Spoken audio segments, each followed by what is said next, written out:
Bismillah ar-Rahman ar-Rahim. La deuxième vidéo, toujours dans le cadre du myélome multiple.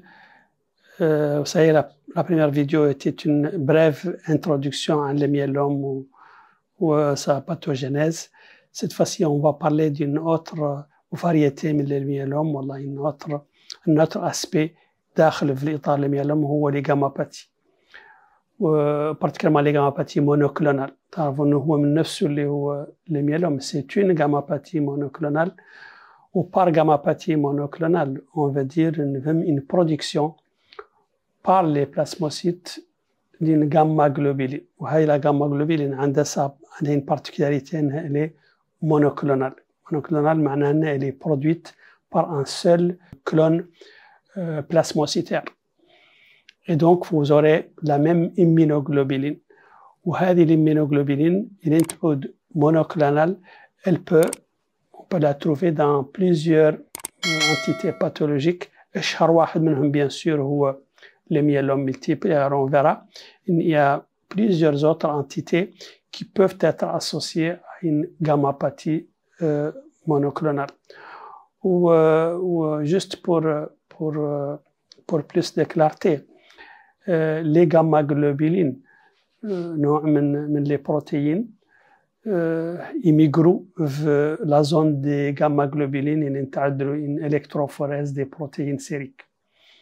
Alors, quand on place des sérums en champ électrique via un pôle négatif ou un positif, les protéines du sérum vont migrer en fonction de leur charge électrique.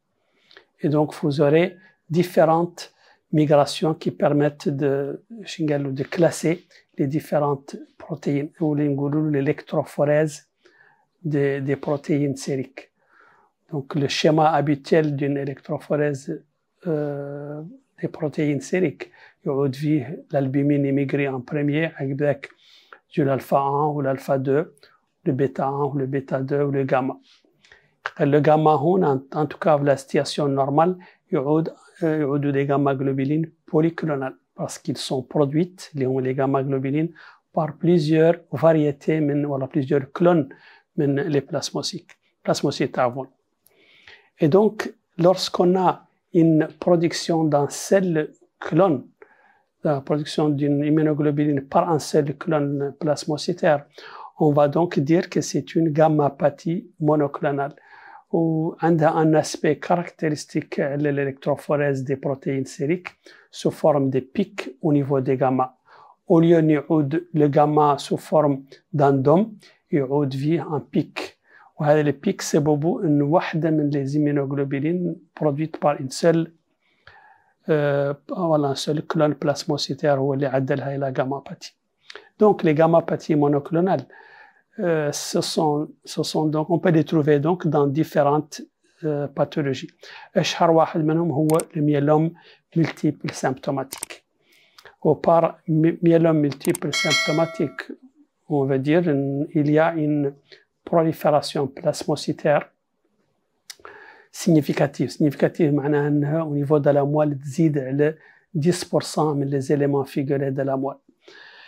يقدر ملي تعود فم des signes cliniques مرسومين في un acronyme يقولوا له CRAB. CRAB pour C اللي هي la calcémie, ou le R pour l'atteinte rénale ou l'insuffisance rénale, ou le A pour l'anémie, ou le B pour bone ou la lésion osseuse ou la lésion osseuse lytique. Donc, une plasmocytose significative avec des signes cliniques CRAB et une gammopathie monoclonale, هذا هو اللي définit le myélome multiple symptomatique. واحدة من les situations fréquemment retrouvées dans les gammopathies monoclonales. Bon, ce même myélome multiple, au lieu de symptomatique, parfois il est indolent. Il y a le myélome multiple indolent. Ou sa définition est مرتبطة la taille de la gammopathie produite. Un myélome multiple indolent, la gamma-globuline est inférieure à 30 grammes. Ou la prolifération plasmocytaire au niveau de la moelle entre 10 et 60% les éléments figurés. Ou bien entendu, les signes cliniques qui définissent les myélomes multiples symptomatiques ou les signes CRAB. Donc, on peut avoir donc une gammapathie monoclonale dans le cadre d'un myélome multiple indolent qu'on vient de définir. La variété est les MGUS. MGUS, c'est un acronyme, c'est en anglais, je crois. Monoclonal Gammapathy of Undetermined Significance. Le MGUS, c'est une gammapathie monoclonale, c'est en production par un clone plasmocytaire d'une gamma-globuline. هذه la gamma-globuline a ses particularités. Il n'y a pas de signe CRAB, absence de signe CRAB, ou inférieur à 30 grammes. Donc, MGUS, c'est une absence de signe CRAB ou une protéine monoclonale inférieure à 30 grammes. Donc, هذا واحدة من les variétés وهو يعتبر تقريبا ان état pré-myélomateux. Donc, عنده un potentiel انه يقد يتحول عقب هذا الشعور en myélome multiple. Il peut évoluer donc vers un myélome multiple. D'autres variétés من يجبروا فيهم les gammapathies monoclonales منهم la maladie de Waldenstrom. Waldenstrom est classé à tout l'OMS, هو كيف الميلوم في إطار les lymphomes.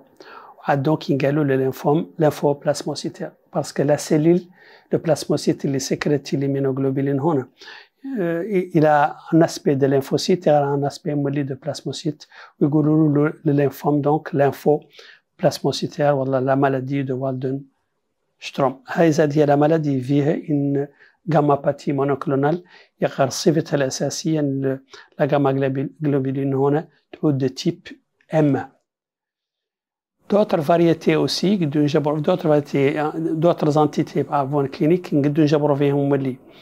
la gammapathie monoclonale, منهم la LLC, la leucémie lymphoïde chronique, ou le lymphome de la zone marginale, ou l'amylose. L'amylose, on sa variété AL. L'amylose AL, c'est un dépôt de protéines amyloïdes. C'est le dépôt des chaînes légères. Le dépôt de chaînes légères, il se transforme en substance amyloïde qui va se déposer au niveau de plusieurs organes.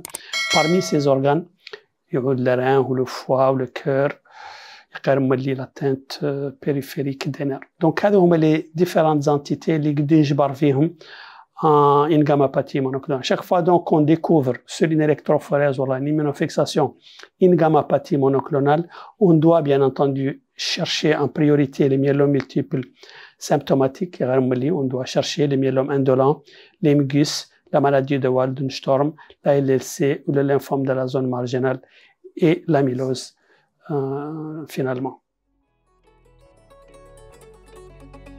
Assalamu alaikum wa rahmatullah.